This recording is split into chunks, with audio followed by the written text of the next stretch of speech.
In the realm of dentistry, addressing dental caries in the young permanent dentition demands a nuanced approach.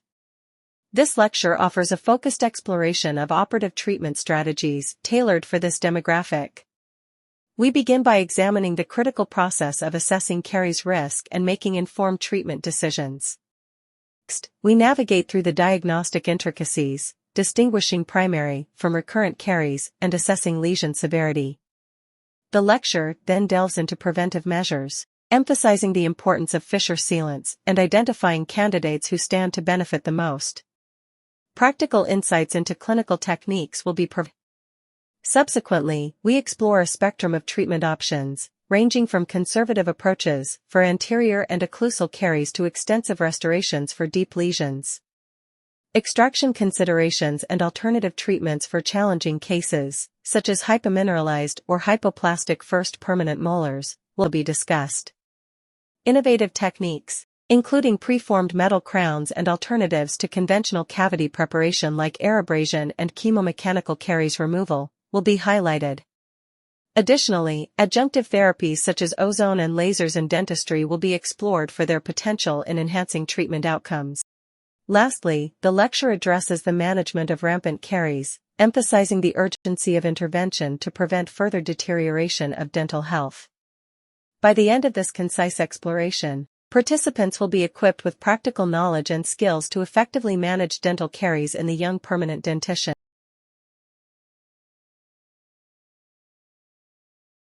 Understanding caries in the young permanent dentition. Caries as a chronic disease. Caries in permanent teeth initiates a lifelong cycle of care. Treatment should address the entire disease process, not just its outcomes. Prevalence of caries in children. Studies reveal high levels of dental decay in children. A significant portion of caries remains untreated, leading to potential pain and discomfort. Distribution of caries. Caries prevalence is concentrated in specific tooth surfaces. Occlusal and buccal grooves are most susceptible, while proximal surfaces of incisors indicate rampant caries. Eruption of permanent teeth. First permanent molars erupt around 6 years of age. Their eruption often goes unnoticed until complications arise. Challenges in restoration. Restoration of young permanent teeth is part of a broader treatment approach. Surgery to remove carious areas must be complemented by preventive measures to address the disease. Treatment continuum. Restoration alone does not cure caries. Prevention and risk factor identification are essential. Optimal conditions for tooth survival require comprehensive efforts in prevention and treatment. This lecture is on treatment options for caries in the young permanent dentition, outlining available techniques, assessment of caries risk, tailoring treatment for individual patients. Caries risk assessment is paramount in developing a personalized dental management plan for each child. Various questions guide this assessment. Presence and severity of caries. Is caries present? Has it progressed to? Monitoring and treatment timing. When should monitoring commence? When is treatment necessary? Family attitudes and cooperation. What is the family's attitude towards dental care? What level of cooperation can be expected from the child? Risk profile. Is the child at risk for further caries?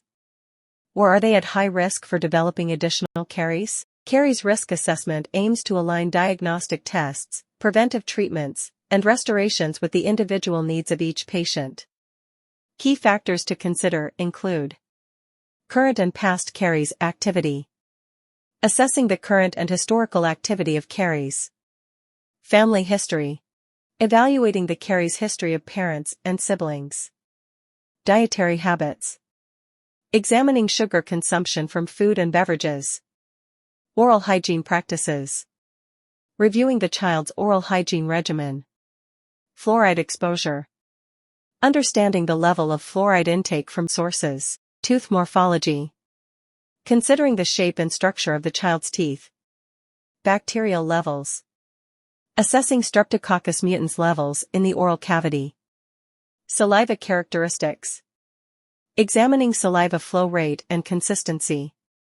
By meticulously evaluating these factors, dental professionals can tailor interventions to effectively manage caries risk and promote optimal oral health outcomes for each child patient. In deciding between treating or remineralizing a carious lesion, clinicians must carefully weigh the following considerations. Important points regarding treatment. 1. Minimizing tooth tissue loss. Accessing caries involves inevitable destruction of sound tooth tissue. Minimize this while ensuring complete caries removal. 2. Irreversibility of restoration. Once a restoration is placed, it cannot be undone. Subsequent restorations will be needed throughout the tooth's lifetime. 3. Impact on tooth structure. Each restoration further weakens the tooth by removing more original structure. 4. Preservation of occlusal contacts. Replicate original occlusal contacts during restoration placement to maintain proper alignment. Failure to do so can lead to long-term occlusal disruptions. 5. Adjacent tooth damage. Treating an proximal lesion on one tooth may damage the adjacent tooth, increasing its susceptibility to caries and plaque accumulation. 6. Periodontal impact of Class II restoration. Class II restorations unavoidably impact periodontal tissues, leading to transient and enduring effects on interstitial spaces and plaque accumulation. When deciding to treat or remineralize a carious lesion, clinicians must carefully consider these factors to ensure the best outcome for the patient while minimizing potential risks and complications associated with restoration placement. Important points regarding remineralization. Reversibility of early smooth surface lesions. In optimal conditions, early smooth surface lesions can be reversed through remineralization. Limited remineralization in dentinal lesions.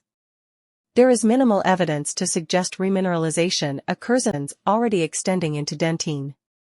Additional insights. Variability in caries progression. Predicting the rate of caries progression is challenging and varies among individuals. It tends to be slower in older children. Benefits of remineralized tissue. Remineralized tissue from caries is less susceptible to further decay, providing a protective benefit. Optimal restoration size. Small restorations are generally more successful than large ones. Clinicians must balance preventive measures with the risk of lesion enlargement. Approach to proximal caries. Consider mineralization as a preferred modality over restoration when favorable circumstances exist, emphasizing conservative treatment approaches. When considering remineralization as a treatment option, it's essential to recognize the potential reversibility of early smooth surface lesions, limitations in remineralizing dentinal lesions, ability in caries progression, and the protective benefits of remineralized tissue. Additionally, clinicians should carefully assess the optimal restoration size and consider conservative approaches, such as remineralization, especially in cases of proximal caries when appropriate. Remineralization techniques. Fluoride rinse, varnish, and toothpaste.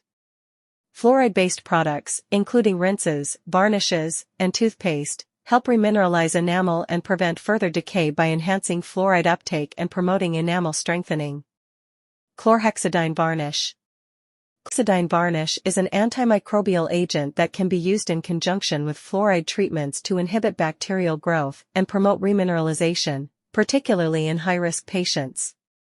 CPPACP, casein phosphopeptidomorphous calcium phosphate. CPPACP is a bioavailable form of calcium and phosphate that can stabilize and enhance remineralization by facilitating the deposition of minerals into enamel lesions, helping to repair early caries lesions. Oral hygiene measures. Effective oral hygiene practices, including proper brushing and flossing techniques, regular dental checkups, and a balanced diet low in fermentable carbohydrates, support remineralization and help maintain overall oral health. Adjacent glass ionomer restorations. Glass ionomer restorations release fluoride ions over time, which can contribute to the remineralization of adjacent enamel and help prevent secondary decay around the restoration margin. Effective remineralization methods. Fluoride varnishes. Application of fluoride varnishes every 4 months has shown promise in slowing the progression of proximal caries in permanent molars. Fluoride aids in remineralization by promoting the deposition of minerals into enamel lesions, strengthening tooth structure, and reducing the risk of further decay. Remaining questions. Progression to restorative stage. Uncertainty remains regarding whether lesions would progress to a restorative stage without remineralization techniques. Further research is needed to understand the natural progression of caries lesions and the impact of remineralization interventions on preventing the need for restorative treatment. Duration of remineralization techniques. The optimal duration for employing remineralization techniques is unclear. Research is required to determine the duration of treatment necessary to achieve maximum remineralization and prevent lesion progression. Frequency of radiographic monitoring. Determining the optimal frequency for radiographic monitoring of lesions is essential for assessing lesion progression and treatment efficacy. Additional studies are needed to establish guidelines for the frequency of radiographic assessments in individuals undergoing remineralization therapy. Cost-effectiveness of remineralization therapy. Evaluating the cost-effectiveness of remineralization therapy compared to restorative treatment is crucial. Cost-benefit analyses should consider the long-term outcomes and potential savings associated with preventing the need for restorative procedures through effective remineralization interventions. Guideline for restoration. Enamel-dentine interface. Restore proximal surfaces once the lesion reaches the enamel-dentine interface, as caries progression accelerates upon reaching dentine. Early restoration at this stage can help prevent further deterioration and preserve tooth structure. Addressing these questions and adhering to restoration guidelines can help optimize the effectiveness of remineralization therapy and improve outcomes for patients with caries lesions. Continued research and clinical evaluation are essential for refining remineralization protocols and guiding clinical decision-making in dental practice. Methods to detect and diagnose of dental caries in primary teeth. Diagnosing caries, particularly occlusal caries where cavities may not be overtly visible, presents challenges for dental professionals. To overcome these challenges and ensure accurate diagnosis, various methods and combinations thereof have been proposed. Here's a breakdown of some commonly used diagnostic techniques. Visual inspection. Visual examination of tooth surfaces under good lighting conditions remains a fundamental method for caries detection. Dental professionals inspect dry tooth surfaces for any signs of demineralization, discoloration, or enamel defects. Probe/explorer. The use of a dental probe or explorer aids in removing debris and plaque, facilitating better visualization of tooth surfaces. It can help identify areas of softness or irregularities that may indicate caries. Bitewing radiographs. Bitewing radiographs are indispensable for detecting caries, cavities between teeth, and estimating the extent of the lesion. They provide valuable insight into areas not easily visible during visual inspection. Electronic methods. Various electronic devices, such as caries detection devices, use different techniques like electrical resistance or impedance to assess tooth integrity and detect carious lesions. These methods can enhance diagnostic accuracy, especially in early-stage caries detection. Fiberoptic transillumination. This technique involves shining a light through the tooth, which allows for visualization of internal tooth structures. It can aid in identifying subsurface lesions, including occlusal caries, that may not be visible with traditional methods. Laser diagnosis. Laser devices emit light at specific wavelengths to detect changes in tooth structure indicative of caries. Laser diagnosis offers precise detection and can differentiate between healthy and carious tissues with high accuracy. Key point: combining two or more diagnostic methods significantly enhances the accuracy and detection rates of caries.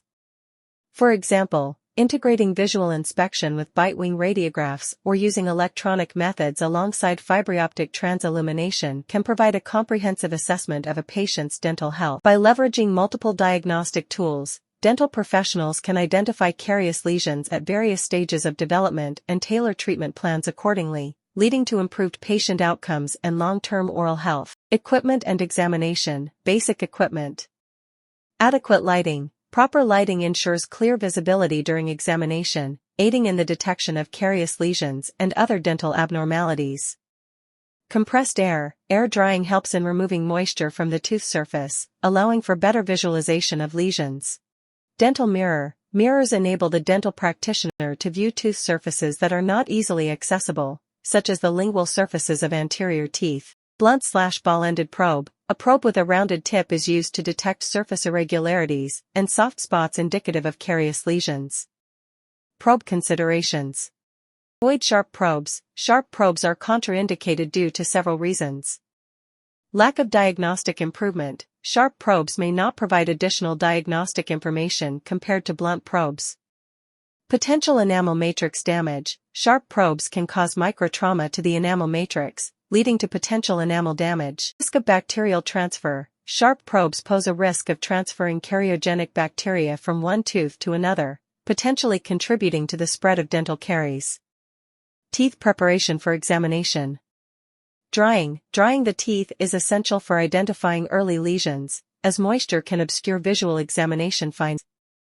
Flossing and temporary separation. Flossing and temporary separation aids allow for direct visualization of proximal areas, facilitating the detection of hidden carious lesions. Utilization of bite-wing radiographs. Essential for hidden caries. Bite-wing radiographs are indispensable for detecting hidden caries that may be visible clinically, especially in the interproximal areas.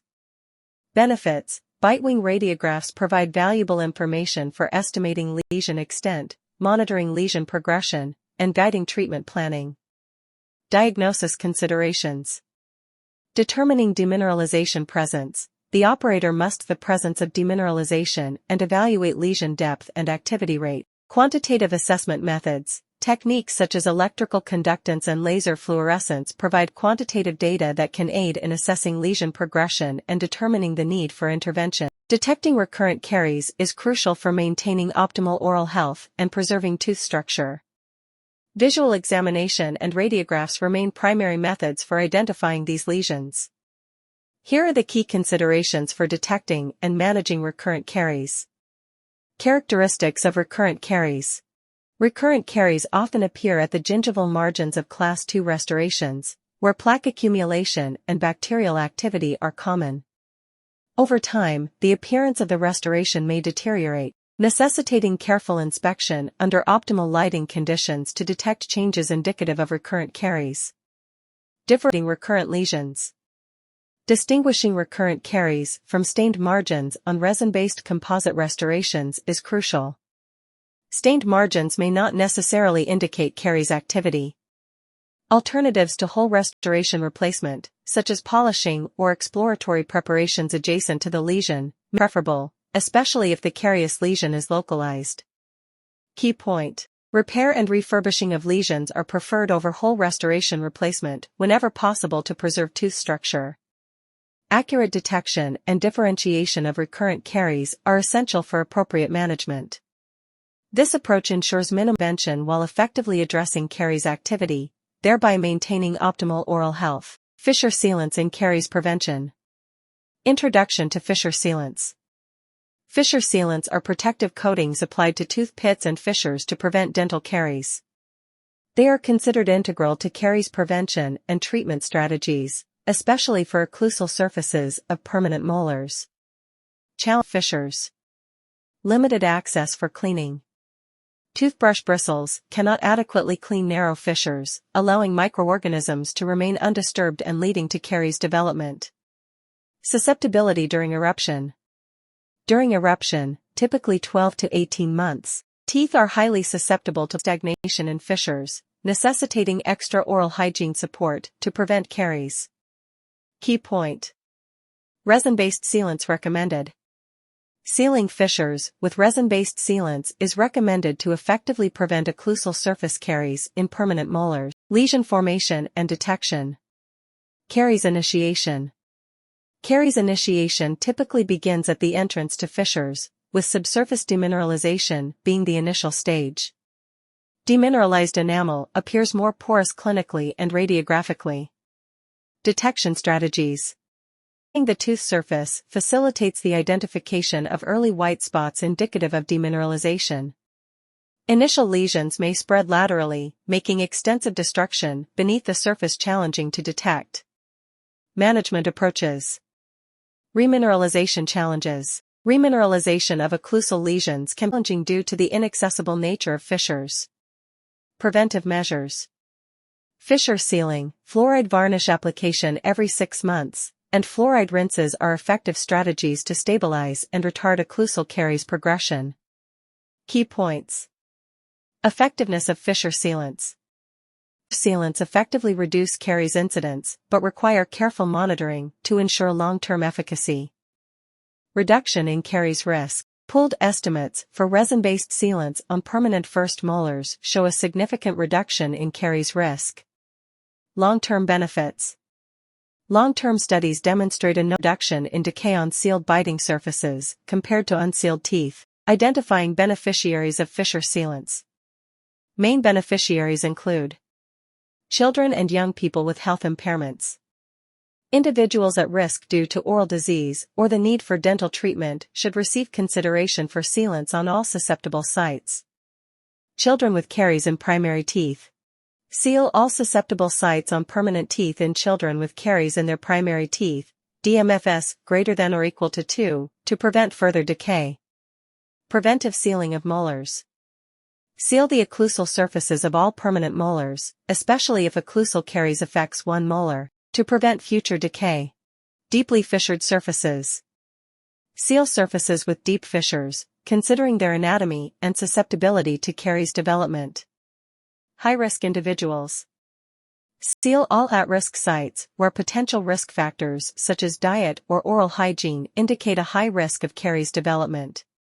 Therapeutic use in doubtful cases. In cases of uncertainty about the caries status or enamel-confined caries, sealants may be used therapeutically, with regular monitoring. Key point. Cost-effectiveness in fluoridated communities. Even in fluoridated communities, sealants may prove cost-effective in preventing caries and reducing treatment needs. Individualized application based on risk factors. Sealant application should be based on ongoing assessment of personal health and surface risk factors, rather than fixed timelines post-eruption. Considerations for high-risk situations. Sealant failure rates. Sealant failure rates are higher in newly erupted teeth and mouths with high caries experience, necessitating regular monitoring and corrective actions for deficiencies. Education and monitoring. Parents should be educated about realistic expectations and the importance of regular checkups to monitor sealant integrity and effectiveness. By targeting sealant application to those most at risk and monitoring their integrity over time, clinicians can effectively leverage sealants as a preventive measure against dental caries, ultimately improving oral health outcomes. Clinical technique for fissure sealants. Pre-treatment preparation.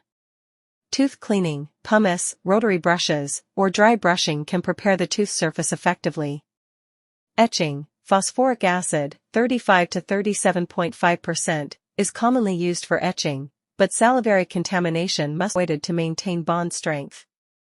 Bonding agents. Using a bonding agent under the sealant improves bond strength and retention, especially on wet surfaces.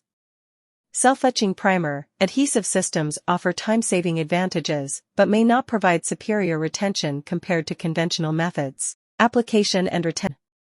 Resin-based sealants demonstrated effectiveness in preventing caries, with studies showing significant retention rates over time. Retreatment. Sealants may require reapplication, especially in younger children and newly erupted teeth, but early application is crucial for vulnerable teeth. Fluoride moderation. Incorporating fluoride in sealants offers potential caries protection, but sustained fluoride release remains a challenge. Glass ionomer sealants provide fluoride release but suffer from poor retention rates. Used as fluoride depot materials, particularly in high-risk situations or where cooperation is limited. Material considerations. Resin versus glass ionomer. Resin sealants offer better retention, while glass ionomer sealants provide fluoride release but have lower retention rates. Filled versus unfilled resins. Unfilled resins penetrate fissures more effectively and do not require occlusal adjustment, leading to better retention. Colored versus clear sealants. Opaque sealants offer better visibility during recall appointments, while clear sealants allow for visual examination of fissures. Safety considerations. Allergy concerns. Rare reports of resin allergy exist, but overall safety is high. Bisphenol BPA. Potential concerns about BPA in resin-based composites have been raised, but oral exposure levels are negligible, mitigating systemic health risks. In conclusion, while various techniques and materials offer different advantages, the choice should be tailored to individual patient needs, risk factors, and practitioner preferences, ensuring optimal outcomes and safety in fissure sealant applications. Sealant application and monitoring, sealant bulk and application. Sealant should cover the complete fissure system, including buccal and lingual pits, while being kept to a minimum to avoid overfilling. Overfilling can reduce retention and increase microleakage, compromising the effectiveness of the sealant. Sealant monitoring. Regular monitoring of sealants at recall appointments is crucial. Teeth lose 5 to 10% of sealant bulk annually, necessitating repair or replenishment as needed. Partial loss of sealant can allow bacterial ingress into fissures, increasing the risk of caries. Cost-effectiveness. The cost-effectiveness of sealant application depends on the caries rate of the population. In high caries populations, generalized sealing may protect more surfaces and prevent future caries. However, individual risk factors should be considered for each child. Studies have shown that restoring caries in unsealed teeth costs more than preventing them with sealants. Sealing over caries. If caries is diagnosed in pits and fissures but is confined to enamel, a resin-based sealant can be placed to prevent lesion progression. Suspected caries lesions should be investigated and treated prior to sealing if cooperative permits. Sealing over caries is not recommended except in very exceptional circumstances, as it may allow lesion progression if the sealant fails shortly after application. In summary, sealant application should be tailored to individual needs, with careful monitoring and intervention as necessary to ensure optimal protection against caries. Rubber dam application, although initially challenging, offers numerous benefits in pediatric dentistry. Soft tissue protection, it shields the tongue, cheeks, and gingiva from damage by dental instruments or medicaments. Prevention of swallowing/inhalation, reduces the risk of swallowing or inhaling instruments, particles, or debris.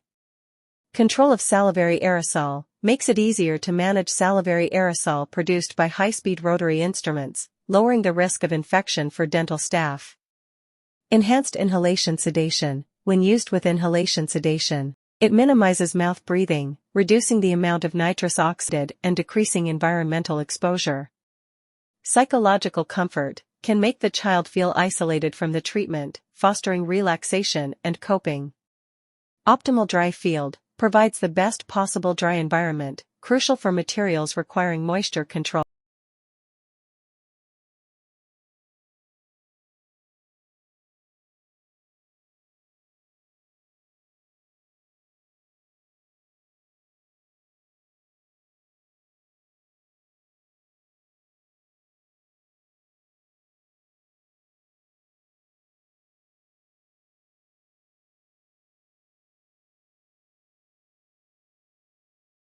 Anterior caries in children and adolescents affecting anterior teeth is relatively uncommon in childhood and adolescence.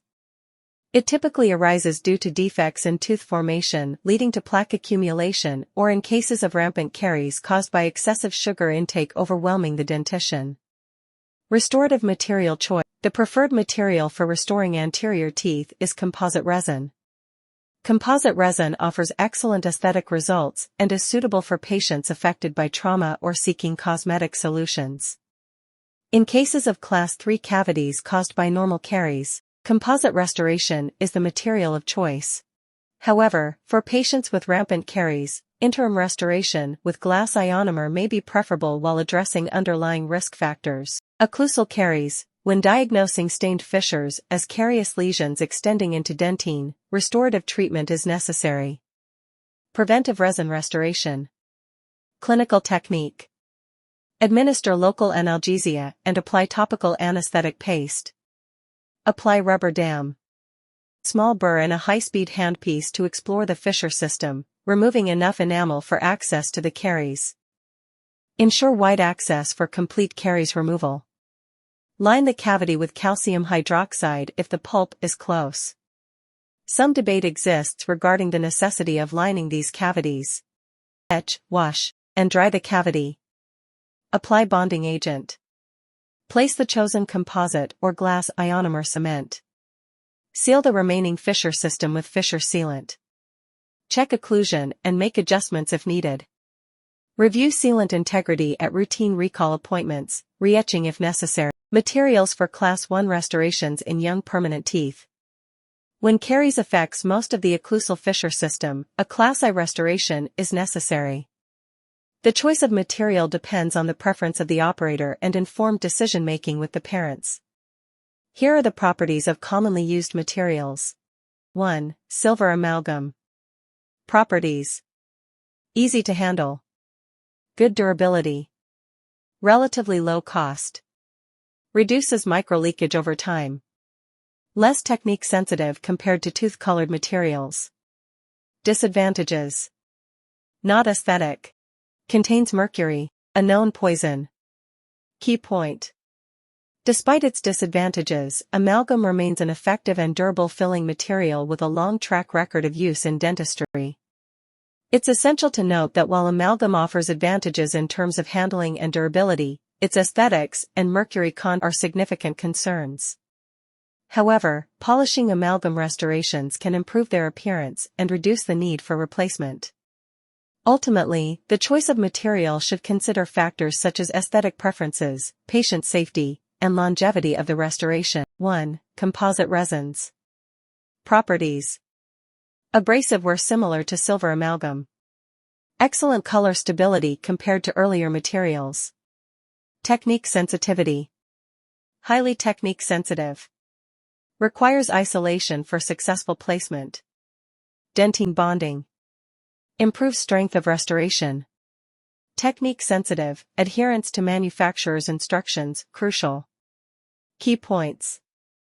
Moisture exclusion, patient compliance, and cavity size should be considered before use. Composite resins are suitable for small restorations when moisture control is achievable and patient cooperation is assured. Glass ionomer cements. Properties. Adherence to tooth substance without etching. Dimensionally stable in the mouth. Fluoride release over time. Applications. Used in small Class 1 restorations where occlusal load is absent. Ideal for interim restorations and cementing stainless steel crowns. Resin-modified glass ionomer. Offers improved fracture and abrasion resistance. Retains biocompatibility and fluoride ion release characteristics. Key points.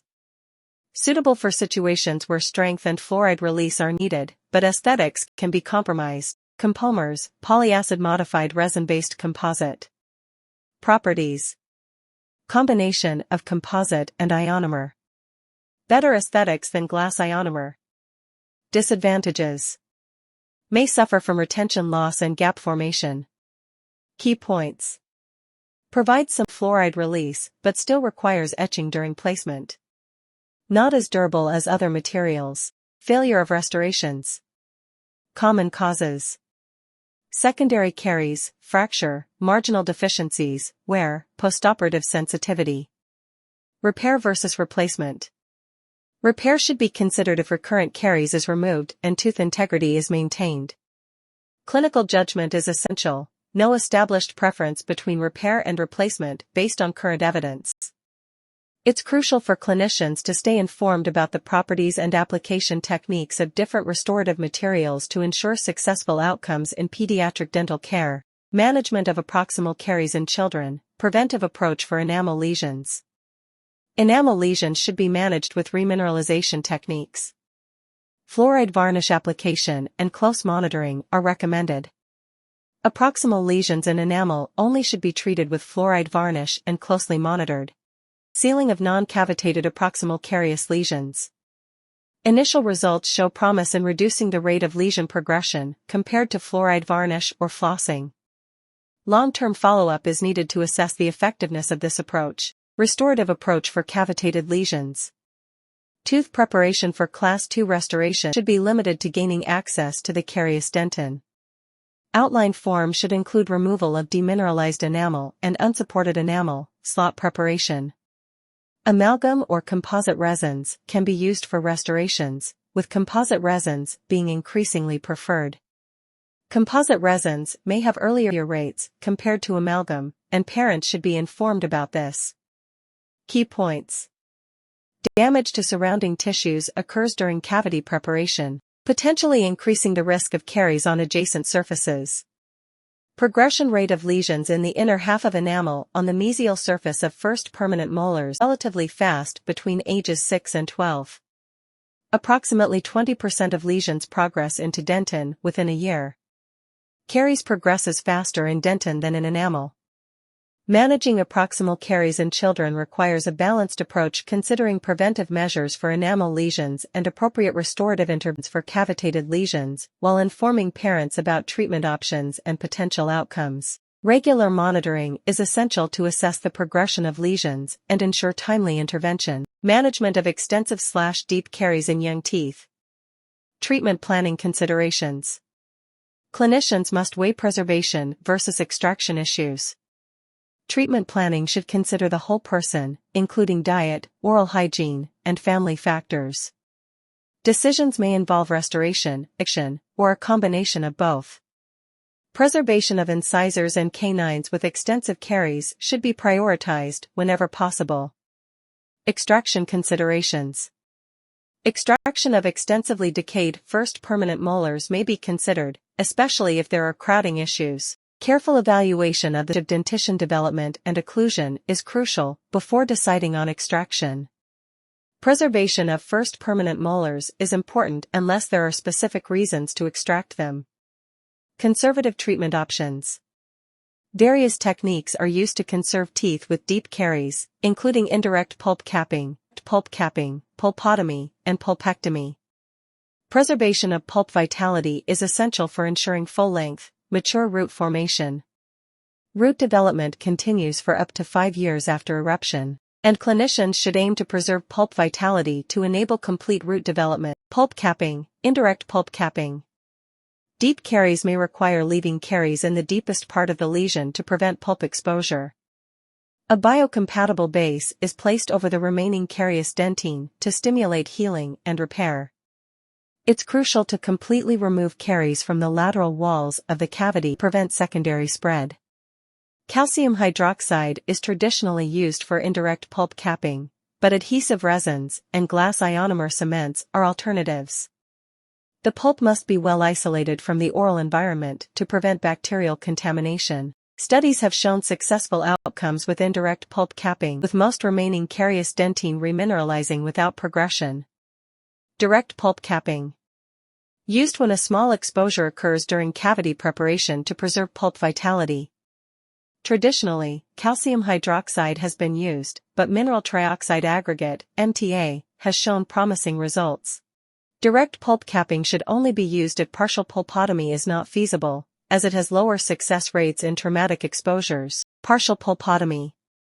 Pulpotomies are successful in young teeth due to their increased pulpal circulation and reparative capacity. The procedure involves removing inflamed tissue and applying a medicament to aid in repair. Calcium hydroxide or MTA can be used as medicaments. A hermetic seal must be achieved with the final restoration. Pulpectomy. Reserved for cases with symptoms of irreversible pulp damage where extraction is not indicated. Root canal therapy following pulpectomy has a lower success rate in young permanent molars. Success factors include absence of voids in the root filling, adequate filling length, absence of preoperative periapical radiolucency, and a good coronal restoration. Treatment decision-making. A flowchart illustrating treatment decision-making for a first permanent molar with extensive caries is provided. Treatment options should consider the stage of tooth development, symptoms, long-term outcomes. Managing extensive caries in young teeth requires careful consideration of preservation techniques to maintain pulp vitality and promote tooth repair and development. Different treatment modalities, such as indirect pulp capping, direct pulp capping, partial pulpotomy, and pulpectomy, are available depending on the of caries involvement and the condition of the pulp. Treatment for hypomineralized, hypomature, or hypoplastic first permanent molars, MIH. Prevalence and characteristics. MIH affects up to 25% of the population and can present as white, yellow, or brown patches on the enamel. Hypomineralized molars are often sensitive, making cleaning difficult and leading to rapid carious attack. Symptoms and diagnosis. Teeth affected by MIH may exhibit acute sensitivity to hot, cold, or sweet stimuli. Cleaning is challenging due to sensitivity, leading to plaque buildup and increased risk of caries. Treatment challenge. Local anesthesia may have limited effectiveness due to the sensitivity of hypomineralized molars. While incisors may not suffer the same breakdown as molars, they may have cosmetic defects requiring treatment. Treatment options. Cosmetic defects on incisors can be treated with composite coverage, partial removal of the defect, followed by composite coverage. Possible etiological factors.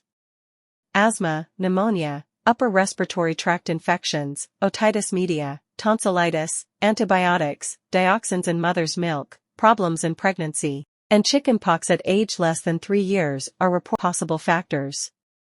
Formation defects may occur during calcification, starting from around 3 to 4 months of age for upper central incisors, lower central incisors, and lower lateral incisors, until approximately 3 years later when the crown is formed.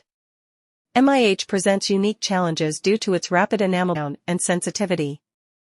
Treatment focuses on addressing cosmetic defects, managing sensitivity, and preventing caries progression. Regular dental visits and proper oral hygiene are essential for managing MIH effectively. Addressing sensitivity in molars affected by MIH. Desensitizing agents. Repeated application of 5% sodium fluoride varnish, Durafat. Commercially available sensitive tooth toothpastes.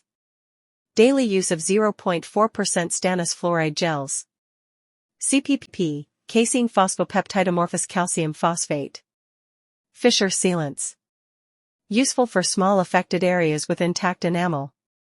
Bonding agents, as described for resin sealants, can aid bonding if the margin of the sealant is on hypomineralized enamel.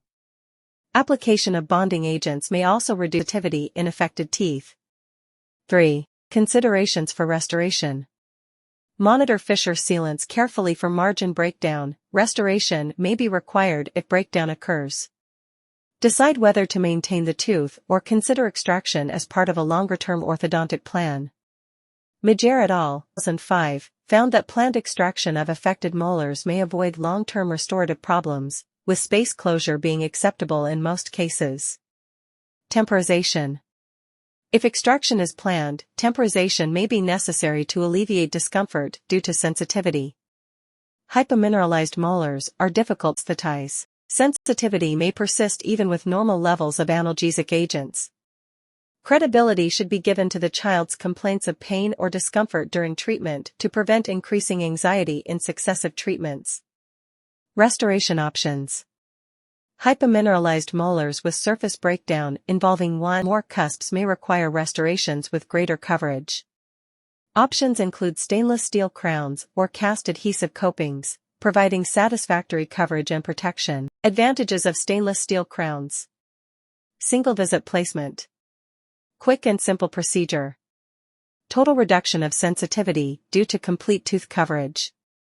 Cost-effective compared to cast restorations. Good retention rate. Disadvantages of stainless steel crowns.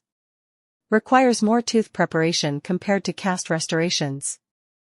Eventually necessitates a full coverage restoration once placed. Gingival margins are subgingival. Operative technique. Insert orthodontic separators mesial to the affected molar a week before the procedure to minimize the need for reduction. Administer adequate anesthesia. Isolate the tooth. Select the appropriate crown size. Remove any carious dentine and enamel. Replace missing tooth bulk with glass ionomer. Minimally reduce occlusion. Reduce mesial and distal surfaces with a fine tapered burr. Adjust the cervical shape of the crown to extend approximately 1 mm below the gingival crest, using sharp scissors and crimping pliers. Smooth and polish the crown and plaque accumulation. Test fit the crown, check occlusion, and reapply rubber dam for cementation. Cement the crown using a glass ionomer-based cement.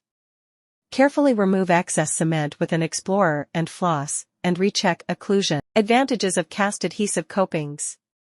Avoid unnecessary approximal restoration. Enable supragingival margins. Disadvantages of cast adhesive copings. Require local analgesia. Take 2 visits to complete.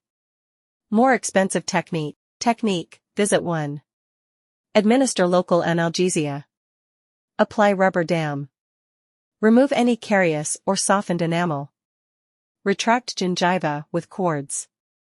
Take impression with rubber base material. Temporize if significant tooth tissue has been removed. Visit 2, administer local analgesia. Apply rubber dam. Brush tooth with pumice, wash, and dry. Try casting to check marginal adaptation and fit. Sandblast casting for optimal bonding conditions. Etch tooth, wash, and dry. Apply cement to the fit surface of the casting. Hold casting in position under pressure for 3 minutes. Remove excess cement. Apply oxygen-inhibiting material, Oxigard, over the margins of the casting and maintain for 3 minutes. Remove Oxigard, wash, recheck margins, and check occlusion. Alternative methods of cavity preparation. 1. Air abrasion. Utilizes aluminium oxide particles blasted against teeth. Advantages include reduced patient discomfort and less pulpal damage. Disadvantages include the spread of dust and the need for a new technique without tactile feedback. Suitable for small cavities and for procedures like cleaning and sealant preparation. 2. Ozone. Cochrane review found no reliable evidence supporting its effectiveness in stopping or reversing decay. 3. Chemomechanical caries removal. Uses solutions to soften carious dent, making it easier to remove with hand instruments. Less painful than conventional burrs, but time-consuming. Effective for conservative removal of caries, but may still require burrs for adequate access. 4. Lasers in dentistry. Various types include CO2, ND, YAG, air, YAG, argon, etc. Advantages include precision, minimal pain, and enhanced caries resistance. Disadvantages include high cost and lack of strong clinical evidence of their superiority over conventional methods. Applications range from cavity preparation to caries detection, bleaching, and soft tissue surgery. 5. Laser fluorescence, diagnostic.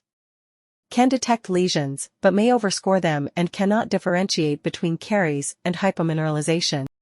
Should be used as an adjunct to clinical examination. 6. Argon laser irradiation as preventive treatment.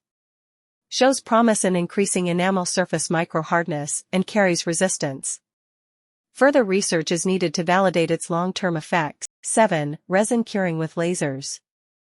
Argon lasers can polymerize composite resins faster than conventional methods.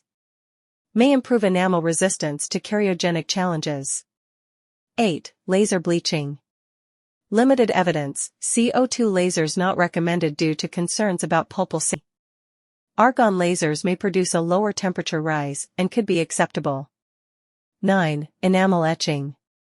Laser irradiation may eliminate the need for traditional etching, but evidence is lacking. 10. Lasers in pediatric dentistry. Various potential applications including prevention, cavity preparation, pulp treatment, and surgery. Optimism exists, but requires further clinical validation. While these alternative methods offer promising benefits such as reduced patient discomfort and enhanced precision, their adoption in routine dental practice may be limited by factors such as cost, strong evidence, and the need for specialized training. Rampant caries. Treatment considerations for a child with rampant caries involve addressing acute issues like pain or swelling immediately. Afterward, several factors need consideration. Attitude of child and parents, understanding their approach to dental treatment and their motivation levels is crucial. Cooperation of the child's ability to cooperate during treatment plays a significant role in determining the approach. Age of the child, treatment plans may vary based on the child's age and developmental stage. Extent of decay, assessing the severity of decay helps in planning appropriate intervention. Temporary restorations may be placed while initiating preventive strategies, including dietary analysis and advice, providing guidance on appropriate dietary habits for both the child and parents. Plaque control and oral hygiene instruction, teaching proper brushing techniques to the child and parent, along with the use of disinfecting agents to identify areas of plaque buildup.